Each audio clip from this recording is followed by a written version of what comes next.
Extraclasse. Bonjour Régis. Bonjour Hélène et bonjour à toutes les auditrices et aux auditeurs. Bienvenue à vous qui nous retrouvez pour ce nouvel épisode de Parlons Pratique. Et en ce début d'année 2023, on commence par vous remercier pour votre écoute et votre fidélité. Vous êtes toujours plus nombreux à écouter Extraclasse. Merci à vous. Et on en profite aussi pour vous encourager à réagir, à partager, à poser des questions sur les réseaux sociaux de Réseau Canopé, par exemple Twitter, Instagram. Effectivement, je ne crois pas qu'on soit déjà présent sur TikTok, mais Réseau Canopé est aussi présent sur LinkedIn, bien sûr.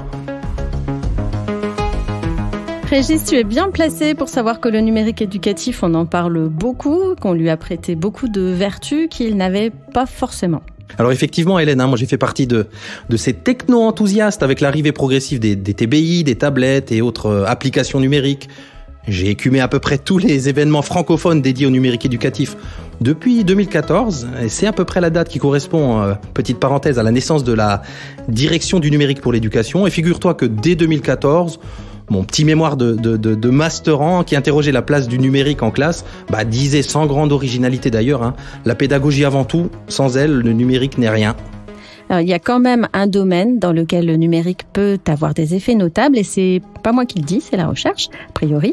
Il semble que ce serait pour les élèves à besoins éducatifs particuliers. Alors effectivement, et quels usages aux résultats encourageants, quelle efficacité apporter au quotidien dans la classe, comment ces activités peuvent bénéficier à tous les élèves et à tous les enseignants, ce sont ces questions et bien d'autres que nous allons poser à notre invité André Tricot. André Tricot, bonjour. Bonjour. Vous êtes professeur de psychologie cognitive à l'université Paul-Valéry Montpellier 3. Vous dirigez également la collection Mythes et Réalités et vous avez notamment coécrit le premier volume Apprendre avec le numérique. Exactement. Alors on se dirige tout droit vers la première partie de l'émission. On part à la recherche du numérique inclusif. Et en fait, dans cette partie, on essaiera d'avoir une vue d'ensemble de la recherche sur les usages et les outils numériques pour une meilleure inclusion des élèves dits à besoins éducatifs particuliers, avec peut-être une question très large pour commencer, André Tricot. Qu'est-ce qu'on sait exactement, ou plutôt que dit exactement la recherche sur l'efficacité du numérique éducatif pour ces fameux élèves à besoins spécifiques ? Alors, ce qui est intéressant dans le domaine, c'est que on a maintenant un recul sur le numérique éducatif au service des élèves à besoins éducatifs particuliers ou ce qu'on appelle l'école inclusive aujourd'hui. On a effectivement une quarantaine d'années de recul et on peut distinguer en gros 3 grands domaines. Le premier domaine, c'est celui de la compensation des difficultés que rencontrent certains élèves avec compensation avec ces outils numériques. Un deuxième domaine, c'est le contournement des difficultés grâce à ces outils. Et un troisième domaine, c'est l'apprentissage lui-même, l'amélioration des apprentissages qui ont été mis en défaut par telle difficulté, tel handicap, telle maladie, tel trouble.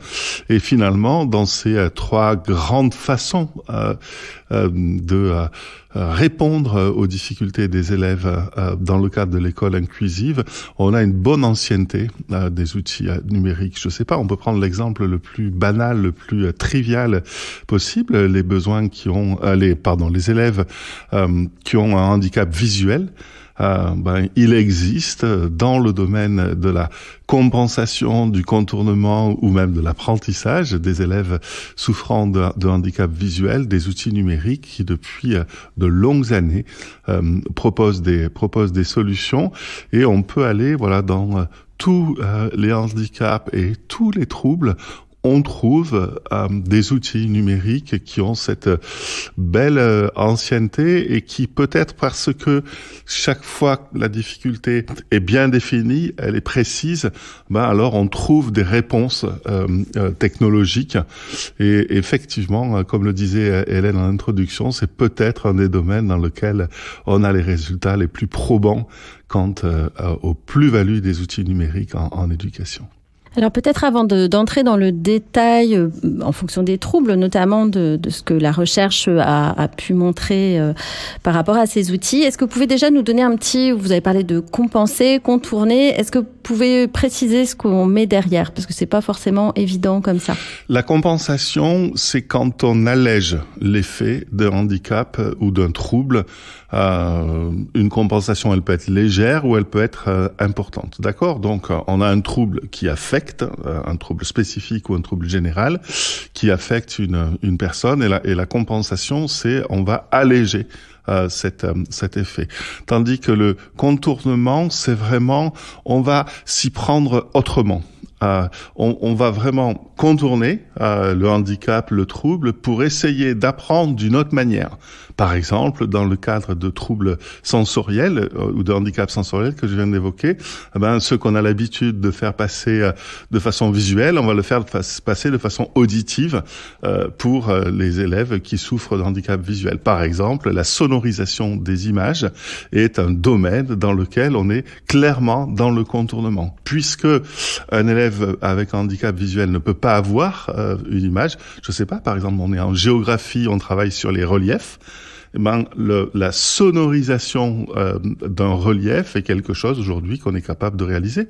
Alors avant, bien entendu, on pouvait le réaliser avec une enseignante ou un enseignant dans sa classe qui pouvait décrire un relief avec des mots, mais aujourd'hui, on a automatisé cette sonorisation des images. Donc les élèves malvoyants apprennent les systèmes de sonorisation qui sont utilisés, et ensuite ils peuvent les manipuler. Et ça, on le distingue, le compensation et le contournement, on le distingue vraiment de l'apprentissage, dans le sens où cette fois-ci, l'apprentissage, ce qu'on appelle aussi la rééducation. Peut-être pour vous faire une image, la rééducation, c'est plutôt ce qu'on va faire chez l'orthophoniste, c'est plutôt ce qu'on va faire chez le psychomotricien ou la psychomotricienne. C'est-à-dire que on va cette fois-ci utiliser des outils numériques pour essayer d'apprendre ce que le trouble n'avait pas permis d'apprendre, ou ou pour compenser c'est dans un autre sens cette fois-ci, le retard que la personne avait pris dans cet apprentissage. Typiquement, un enfant avec dyslexie a du mal à automatiser la reconnaissance des mots écrits. Là, on va essayer d'apprendre à lire, d'apprendre à automatiser la reconnaissance des mots écrits. Et cette stratégie de rééducation, elle est vraiment très différente des deux premières. Vous voyez, les deux premières, on contourne ou on compense, on essaye de faire autrement, tandis que la rééducation, on essaye d'apprendre. Et on peut imaginer que la compensation, par exemple, c'est peut-être plus facile d'établir des effets que sur les autres stratégies ? Non, on peut établir des effets, c'est juste qu'ils ne se mesurent pas dans la même temporalité. C'est-à-dire que si on est dans une stratégie de rééducation, on va apprendre, effectivement, c'est des effets qui vont se mesurer sur des semaines, sur des mois ou sur des années, alors que l'effet d'une compensation peut être mesuré sur un laps de temps beaucoup plus court. Mais des effets sur les apprentissages avec les trois stratégies sont tout à fait mesurables. Est-ce que, en préparant cette émission, en tout cas, on s'attendait à trouver énormément de recherches sur le sujet, et puis, pour ne rien cacher à la préparation de ces épisodes, vous nous disiez, André Tricot, qu'il n'y a pas tant que ça, finalement, de recherches sur ce sujet spécifique des élèves à besoins particuliers? Oui, c'est quelque chose qui est, cette fois-ci, non spécifique au numérique. C'est-à-dire que quand on s'intéresse au handicap et aux troubles, on peut être, en tout cas je le suis, choqué par la différence qu'il y a entre les publications qui essayent de comprendre le trouble, son origine, son fonctionnement, et les recherches qui essayent de compenser, contourner ou rééduquer. Et le cas le plus célèbre est peut-être celui de la dyslexie, où pour 100 publications qui essaient de comprendre la dyslexie, il y en a une qui essaye de compenser, contourner ou apprendre. Le cas des troubles du spectre autistique est aussi célèbre, où on a des revues entières, on a des publications très nombreuses, et c'est tant mieux pour essayer de comprendre ces troubles-là. Mais qu'est-ce qu'on fait dans la classe pour compenser, contourner ou apprendre? Les recherches sont infiniment moins nombreuses, et Si on vient spécifiquement sur le numérique éducatif, alors il faut bien dire que c'est la même chose. Dans la littérature sur le numérique éducatif, la proportion de recherche consacrée aux enfants et aux élèves avec troubles ou handicap, ou en tout cas à l'école inclusive, est très peu représentée. Et pourtant, on voit quand même fleurir pas mal de dispositifs, d'applications, de propositions venant de différentes EdTech sur ces troubles précisément. Alors, qu'est-ce qu'il faut en penser ? Tout à fait. Et c'est bien ça ce qui est regrettable quand on s'intéresse à ce domaine, c'est que du côté des créateurs, des concepteurs, des innovateurs et des innovatrices, il y a énormément de propositions. Et j'insistais au début, depuis fort longtemps, il y a 40 ans d'innovation sur ce sujet-là, mais c'est vrai que notre communauté, la communauté des chercheurs, est un peu en retard là-dessus. Il y a peut-être peu de financement de recherche, il y a peut-être peu d'intérêt, peut-être que c'est un domaine qui est difficile, peut-être que je ne connais pas les raisons, mais en tout cas, c'est vrai que c'est assez choquant de voir que proportionnellement, la recherche dans le domaine est assez peu développée. Elle est assez peu développée en France, mais dans beaucoup d'autres pays, c'est le cas aussi. Alors, du coup, si on pense aux profs, il peut se retrouver un petit peu démuni, hein. Évidemment, tous les profs ne font pas appel à la recherche. On aimerait, mais c'est pas le cas. Et quand ils se retrouvent face à des solutions marketing, hein, je vois, par exemple, en ce moment, je vois beaucoup de choses, en tout cas de mon côté, sur des lunettes pour les 10, des lampes avec une certaine fréquence de luminosité pour les aider à lire. Quelques pistes peut-être pour l'enseignant pour se retrouver dans cette jungle quelque part pour choisir ses outils. Un des premiers réflexes qu'on peut avoir, ou en tout cas que j'ai personnellement, c'est quand je vois un nouvel outil, une nouvelle solution, ou même une nouvelle méthode, une nouvelle démarche, c'est d'aller regarder un moteur de recherche. Il y a des moteurs de recherche généralistes gratuits aujourd'hui. Un moteur de recherche, bien entendu, académique, qui me permet d'aller regarder que les travaux de recherche publiés. Et je saisis le nom de cette solution, le nom de cette méthode, et je vois tout de suite, est-ce que cette méthode, cette solution a été l'objet de travaux de recherche, de validation, etc. Et il y a une autre source que je trouve très intéressante à aller regarder, alors bien entendu avec précaution, avec sérieux, c'est tout le domaine associatif. Il y a des associations de patients, il y a des associations de parents, il y a des associations d'enseignants, et ce secteur associatif peut effectuer une activité de veille sur les outils dans tel ou tel domaine, et c'est une autre façon de regarder l'État. Alors, bien entendu, encore une fois, ça veut pas dire que sur tel site associatif, on vante les mérites de telle solution. Ça veut pas dire qu'on puisse considérer que c'est validé scientifiquement, cette solution, mais on va avoir des témoignages, on va avoir des points de vue qui sont souvent très intéressants.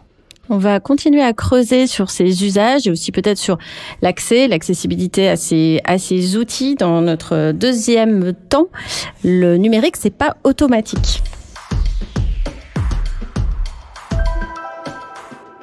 Oui, alors on se penche sur la question de l'efficacité de ces outils numériques. On aimerait bien identifier avec vous des pistes de bon usage finalement, et puis aussi peut-être des points de vigilance sur les pratiques du numérique au service de l'inclusion scolaire. Alors, question toute bête, mais peut-être pas simple pour une réponse. Quels conseils on peut donner à des enseignants pour choisir des outils adaptés aux besoins de leurs élèves ? Alors, je crois que dans ce domaine, comme dans d'autres, l'important quand on enseigne, c'est d'abord la progression qu'on a conçue. C'est-à-dire que parce que il y a tel objectif à atteindre, on a conçu une progression qui représente plusieurs séances dans lesquelles on va avancer avec les élèves en fonction de là où ils en sont au départ. Et pour faire avancer les élèves dans les apprentissages, on va faire ce qu'on sait faire, c'est-à-dire concevoir des tâches, évaluer les progrès des élèves, réguler leur activité. On va engager les élèves dans l'apprentissage, etc. Là, je vous parle du quotidien de l'enseignant et j'insiste sur le fait que ce quotidien, c'est le même. Avec ou sans outils numériques, avec ou sans élèves présentant telle spécificité, c'est le même. La base, ce qui est fondamental est le même. Mais quand on conçoit une progression, il y a quelque chose qu'on fait en plus, c'est qu'on conçoit des supports. C'est-à-dire que pour mettre en œuvre une tâche, par exemple l'étude d'une carte géographique, je vais pas simplement concevoir une tâche d'étude avec les questions, les consignes que je vais poser à mes élèves, mais je vais concevoir un support. C'est-à-dire je vais choisir, par exemple, la carte sur laquelle va porter cette tâche. Et c'est à ce moment-là, au moment du choix du support, que on va pouvoir se poser la question de est-ce qu'il existe un outil numérique qui va me permettre d'abord, avec tous mes élèves, de faire mieux qu'avec la carte papier avec laquelle j'ai l'habitude de travailler, et dans un second temps, me demander, mais puisque dans ma classe, j'ai tel élève ou tel élève qui souffre de tel handicap ou qui présente tel trouble, est-ce qu'il existe, pour cette carte géographique, un outil numérique qui va apporter quelque chose, qui va apporter une aide spécifique à cet élève-là? Et j'insiste sur les deux temps parce que vous avez sans doute entendu parler de cette chose qui se développe fortement depuis 4 ou 5 ans, qui est ce qu'on appelle l'accessibilité universelle.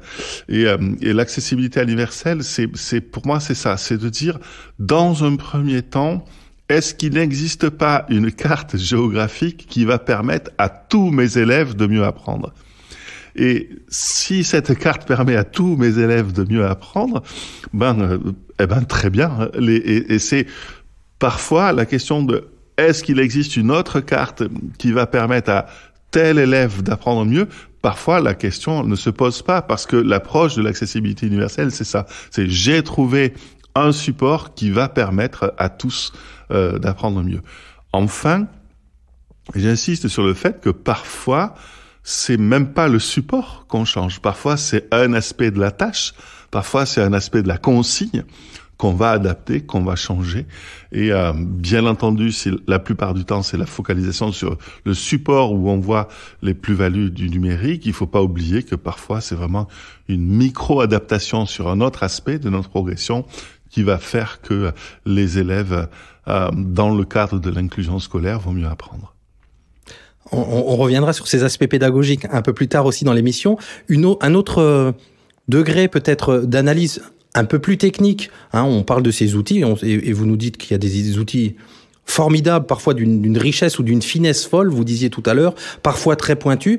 Il y a un triptyque sur lequel vous avez travaillé et qui nous semblait vraiment important d'aborder dans l'émission, c'est celui de l'utilité, l'utilisabilité et l'acceptabilité. Alors juste, j'en dis un mot aux auditeurs et je vous laisse développer André Tricot évidemment. C'est quelque chose de manière générique sur un outil pas forcément numérique. Mais dans notre cadre, il faut que vous pourriez en dire quelques mots pour nos auditeurs sur ce triptyque. Oui. L'idée, c'est qu'effectivement, un même outil peut très bien fonctionner pour faire ceci et très mal pour faire cela. Par exemple, je vais prendre le cas célèbre du logiciel de traitement de texte avec un ordinateur portable pour un élève. Cet outil-là présente une utilité avérée pour les tâches de production écrite, notamment pour les élèves présentant des difficultés dans le domaine langagier. Troubles spécifiques du langage écrit, bien entendu. Là, il y a une utilité, d'accord? Si je prends le même outil, le logiciel de traitement de texte avec l'ordinateur portable, et que je m'intéresse à une autre tâche, prendre des notes quand je suis lycéen, là, tout d'un coup, il n'y a plus d'utilité. C'est-à-dire que les travaux, pour l'instant, peinent à montrer une quelconque plus-value du logiciel de traitement de texte pour la tâche prendre des notes. Ça, c'est l'utilité. Donc, un même outil peut être utile pour telle fonction pédagogique, rédiger un texte, et peut être inutile pour une autre fonction pédagogique. La deuxième chose, c'est l'utilisabilité. Est-ce que cet outil est facile à prendre en main? Est-ce qu'on apprend vite à s'en servir? Parfois, on va apprendre en réalisant telle ou telle tâche avec tel outil. S'il me faut 2 heures pour apprendre à utiliser l'outil, la séance est finie. Et donc, l'utilisabilité, c'est vraiment la prise en main de l'outil. Et il y a des outils absolument formidables que seul le concepteur ou la conceptrice est capable d'utiliser. Et quiconque n'est pas concepteur de cet outil est infoutu d'utiliser. Et l'utilisabilité, le côté vraiment pratique d'une solution est un critère majeur. Autrement dit, un outil formidable qui ne serait pas facile à utiliser n'a aucun intérêt. La troisième caractéristique, c'est effectivement l'acceptabilité. C'est cet outil. Rêvons, un outil qui est très utile pour telle fonction pédagogique, un outil qui est très facile à utiliser, mais est-ce qu'il est acceptable par les personnes qui sont impliquées? C'est-à-dire, est-ce qu'il est acceptable par l'enseignante ou l'enseignant? Est-ce qu'il est acceptable par les élèves? C'est-à-dire, est-ce qu'il est compatible avec l'organisation du temps, compatible avec l'organisation de l'espace, compatible avec les valeurs et les motivations des professeurs et de leurs élèves? Vous avez des outils absolument formidables. Moi, j'ai travaillé sur plusieurs outils comme ça qui sont absolument formidables, absolument efficaces dans un contexte. Le cabinet de l'orthophoniste ou du psychomotricien ou de la psychomotricienne, vous changez le contexte, la salle de classe, tout d'un coup, l'outil n'est plus acceptable. Il n'est pas compatible avec un temps différent, avec une organisation différente. Dans un cabinet orthophoniste, il y a une relation 1 à 1 entre un adulte et un enfant. Dans une classe, c'est une relation 1 à 30. Changement d'organisation fait que le même outil peut devenir inacceptable. Et c'est ça le troisième critère. Il y a la question des usages aussi, c'est-à-dire qu'effectivement, comment est-ce qu'un enseignant peut déterminer, faire le tri finalement entre des bons usages et puis d'autres qui n'auraient pas de plus-value? C'est son expérience, c'est ce qu'il voit auprès de ses élèves. Comment il peut faire? Alors, je crois que dans le domaine, rien ne remplace le point de vue de telle enseignante, telle enseignante ou tel enseignant dans sa classe avec ses élèves. C'est absolument incontournable. Et parfois, c'est ce point de vue personnel avec l'échange avec le collègue qui est à la salle d'à côté. Le point de vue des professionnels est absolument irremplaçable.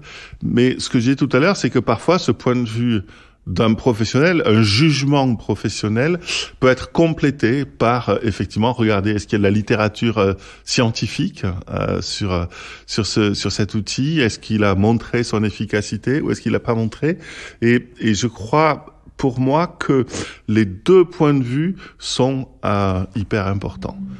Il y a aussi parfois des fausses bonnes idées, en fait, ou des idées reçues qu'on pense que, par exemple, sonoriser un texte ou faire lire un texte va permettre une meilleure compréhension et au final, pas nécessairement.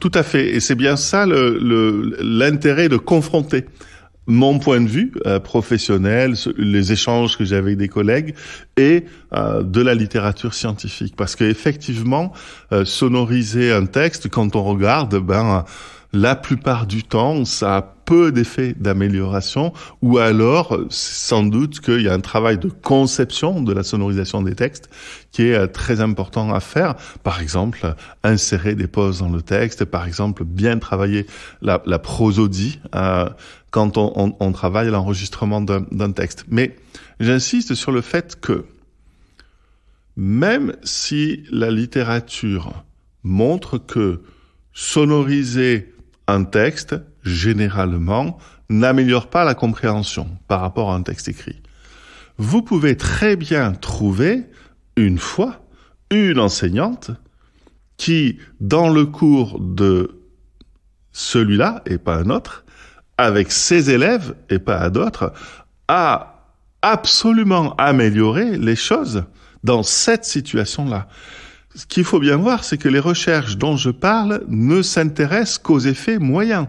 C'est en général. Et en général, des fois, c'est juste la moyenne de choses qui ont super bien marché et de choses qui ont absolument pas marché. Et donc, nous, chercheurs, on dit, ah ben tiens, au milieu, il n'y a pas grand-chose parce qu'il y a des usages catastrophiques et des usages géniaux. Donc, il faut faire très, très attention.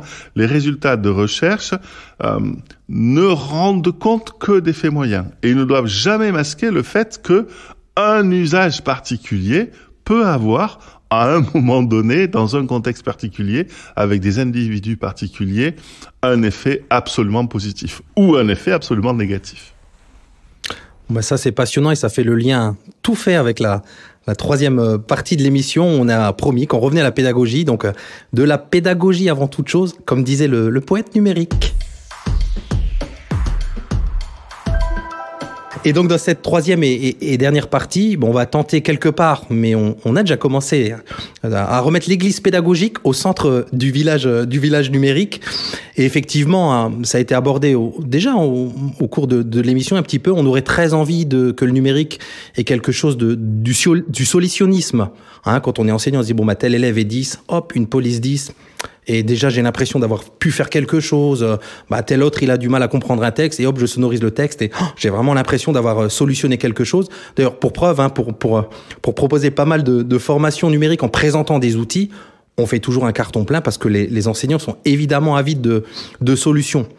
Et en vous écoutant, André, et je vous laisse la parole, et comme dirait l'autre, la réponse est peut-être déjà donnée dans la question. Finalement, c'est la pédagogie qui compte avant tout, c'est ça ? Oui, c'est ce que j'ai commencé à dire tout à l'heure avec cette idée que le cœur du réacteur, c'est la progression qui est conçue par l'enseignante ou par l'enseignant au service de tel objectif et avec ses élèves.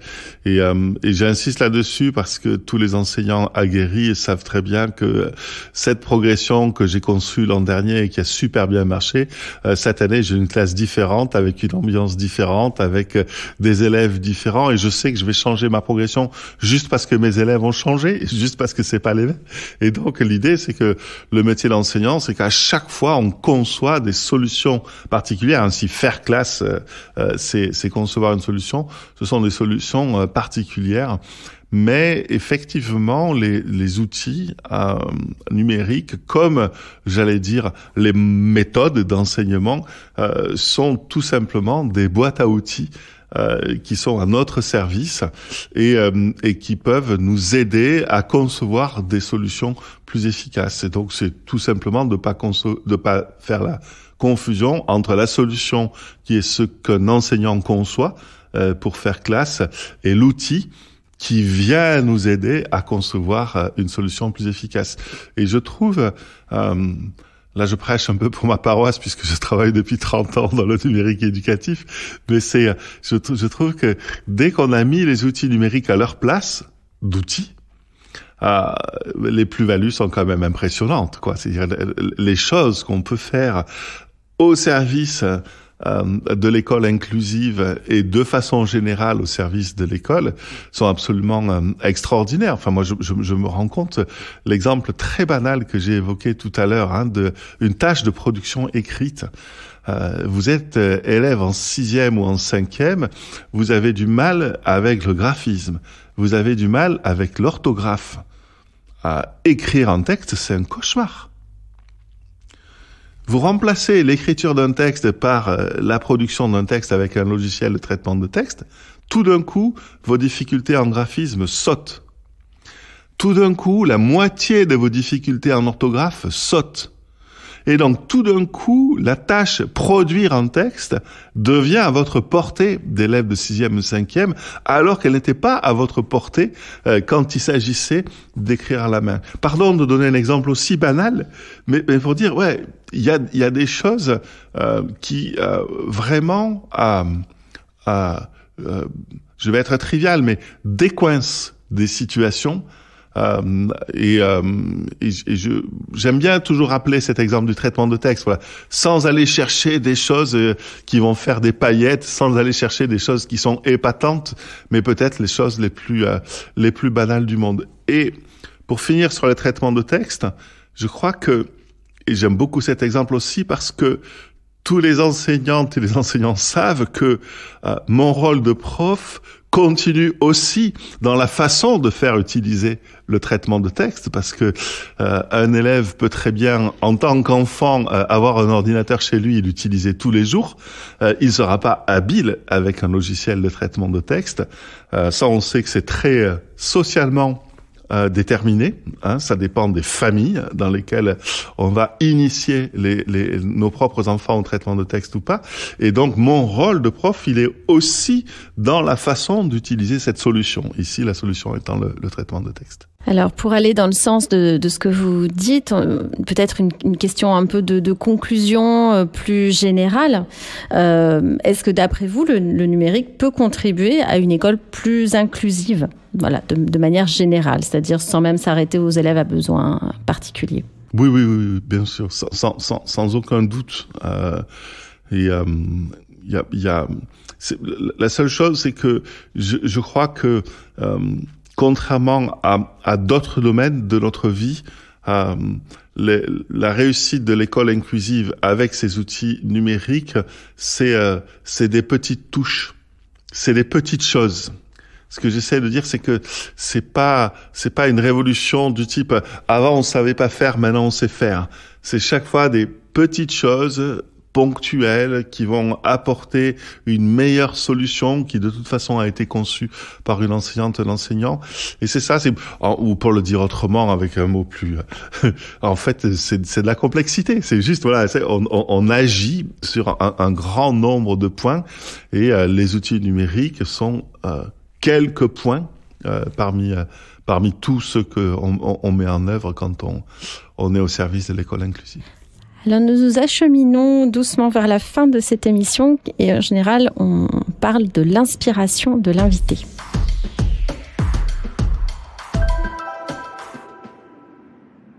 André Tricot, une inspiration que vous aimeriez partager avec nos auditeurs et auditrices? Je suis en train de lire un livre qui me bouleverse complètement et ça s'appelle L'énigme de la raison, deux auteurs. L'un s'appelle Hugo Mercier et l'autre s'appelle Dan Sperber. Et c'est un livre qui a réussi à démonter en quelques pages tout ce que je croyais savoir sur le raisonnement humain. Et voilà, pour les personnes qui s'intéressent au raisonnement, c'est un livre absolument extraordinaire. Il est sorti il y a 2 ou 3 ans. Je l'avais raté quand il est sorti. Mais vraiment, je crois que quand on s'intéresse à l'école, on s'intéresse au raisonnement et on ferait bien d'aller lire ce livre. Une référence qu'on mettra dans les notes de l'émission. Que je vais commander de ce pas parce que je trouve que vous nous avez bien donné envie, André Tricot. En tout cas, un grand merci pour ce temps passé avec nous et à partager vos connaissances et compétences autour de cette question du numérique et de l'inclusion à l'école. Moi, je retiens, et forcément, j'ai l'impression que les mots que vous avez utilisés en fin, on ne doit pas attendre une révolution de ces outils numériques, ça va se faire par petites touches. Et finalement, ce mot de complexité, on ne peut que penser à saluer Edgar Morin pour le coup. Un grand merci, André Tricot.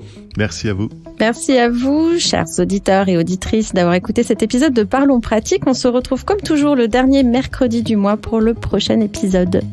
Numérique et inclusion, duo gagnant, un épisode Parlons Pratique préparé et animé par Régis Forgione et Hélène Audard. Réalisé grâce à l'appui technique de Jean-Paul Philippe à Montpellier et Éric Demangel à Nancy. Montage et mixage Simon Gattegno.